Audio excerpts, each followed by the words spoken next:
राजा और माली की कहानी। एक निर्धन व्यक्ति राजा के महल में माली का काम करता था। उसने राजमहल के बाग में कई प्रकार के फलों के पेड़ लगाए थे। जो फल पक जाते वो तोड़कर राजा के सामने प्रस्तुत कर देता। कई बार खुश होकर राजा उसे इनाम भी देते। एक बार बाग में आम, अंगूर और नारियल के फल हुए।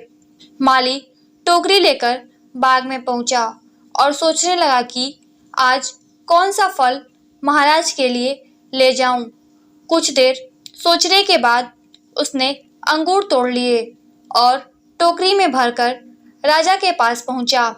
उन दिनों राजा कुछ चिंतित था। उसे गुप्तचर द्वारा सूचना मिली थी कि पड़ोसी राज्य का राजा उस पर आक्रमण की तैयारी में है। इस बार वह इस बारे में गहन सोच विचार में डूबा हुआ था। तभी माली उसके पास पहुंचा और चुपचाप उसके सामने टोकरी रखकर कुछ दूर जाकर बैठ गया। राजा मंथन करते करते टोकरी से अंगूर उठाकर खाने लगा। वह आधा अंगूर खाता और आधा फेंक देता, जो माली के ऊपर गिरता।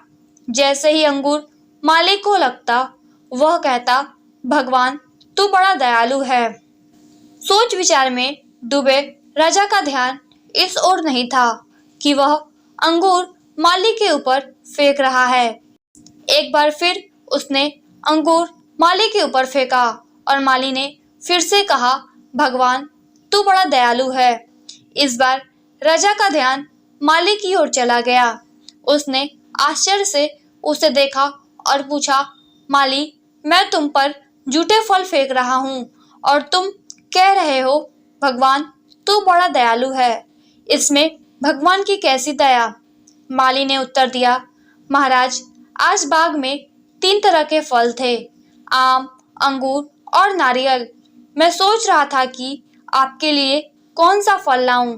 भगवान की दया से मेरी बुद्धि में आया कि आपके लिए अंगूर ले चलूं और मैं अंगूर ले आया।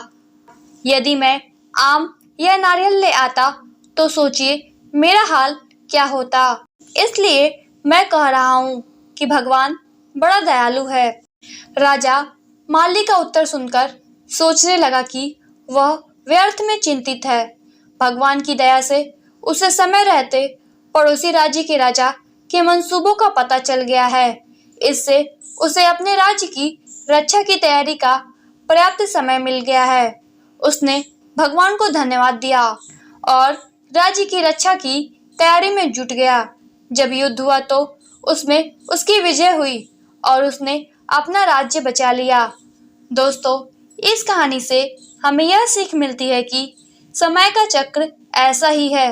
कभी अच्छा समय आएगा तो कभी बुरा। अच्छे समय में हम भगवान को धन्यवाद देना भूल जाते हैं और बुरे समय में शिकायत करने लग जाते हैं। जबकि अच्छे समय में भगवान का धन्यवाद करना चाहिए और बुरे समय में उनका आभार व्यक्त करना चाहिए। हमें हर परिस्थितियों का सामना कर मजबूत इंसान बनाने के लिए उसने हमारे सामने यह परिस्थितियां उत्पन्न की हैं। छोटी छोटी परेशानियों का सामना करके ही हम बड़ी मुसीबतों का सामना करने योग्य बन पाएंगे। इसलिए जीवन में आने वाली छोटी छोटी समस्याओं से घबराएं नहीं। सकारात्मक रहकर समस्या के निवारण के बारे में चिंतन करें, योजना बनाएं और निवारण में जुट जाएं। बुरी परिस्थितियां आपकी दृढ़ता की परीक्षा हैं। ऐसे समय में टूटे नहीं। ये साबित कर दें कि आप हर परिस्थिति का सामना कर सकते हैं, उससे उबर सकते हैं और जीवन में आगे बढ़ सकते हैं। जीवन की उबड़ खाबड़ डगर पर चलकर ही आप दृढ़ और मजबूत इंसान के तौर पर खड़े हो पाएंगे। दोस्तों, अगर आप लोगों को यह कहानी अच्छी लगी तो इस वीडियो को लाइक कीजिएगा और ऐसे ही और प्यारी कहानियाँ सुनने के लिए इस चैनल को सब्सक्राइब कीजिएगा। धन्यवाद।